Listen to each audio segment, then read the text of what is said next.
My name is David Cadena, and this is the program for exercise 5. Let me run the program, and what? There's nothing here.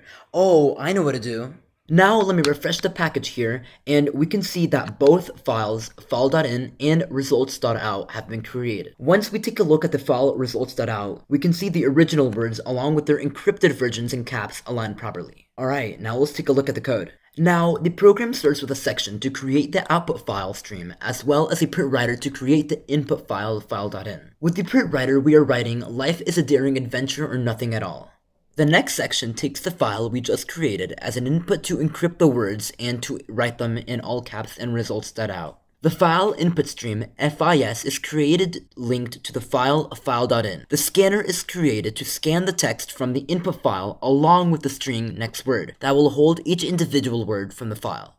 In addition, we are creating a new file output stream, FOS, for the output file results.out and the corresponding print writer linked to the file stream.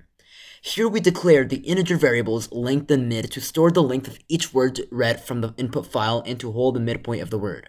In the next section, we have a while loop that reads the words in the input file until there are no more. If there are no more words, the loop terminates. We get the next word in the file and assign it to the string next word. Then, we calculate its length and assign it to the variable length. We then calculate the midpoint of the word by dividing the length of the word by 2. However, if the length of the word is odd, we would get an undesired result as the midpoint. I mean, really, who would want to get 3.5? Haha. What? So we created an if statement that if the length module 2 is 0, meaning the word length is even, we divide the length by 2. Else, meaning if it is odd, we divide the length plus 1 divided by 2. For the output, we start by printing in the output file the original word in a space of 10 characters aligned to the left using this format specifier.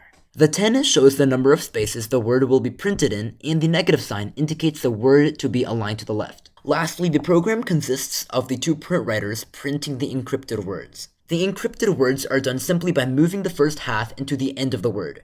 For example, if I have the word blue, I'll get the encrypted word ibl, or something like that, I guess. I do that by using the substring method on next word, printing out first the second half, meaning the substring between mid and length, and then the first half, meaning the substring between 0 and mid.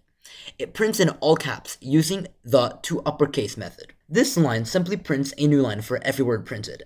Note that the while loop consists from getting the word at line 29 to the line we are currently on. Finally, the scanner and file input stream are closed and the print writer and file output stream get closed as well. Note that they are closed inside out because if done another way, they would not be closed properly. One thing that confused me was why the ranges for the substrings that worked were mid to length and 0 to mid. I would have expected them instead to be mid to length -1 and 0 to mid -1. After reading the documentation reference for the substring method, I learned that the beginning index is inclusive while the end index is exclusive.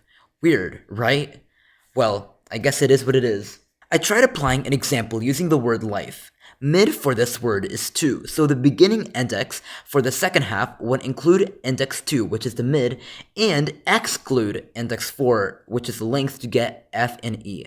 Finally, the first half would include index 0, but exclude index 2 to get 0 and 1, meaning L and I, thus getting the word file, something like that. You know what? Simply the word FELI. Thank you for watching.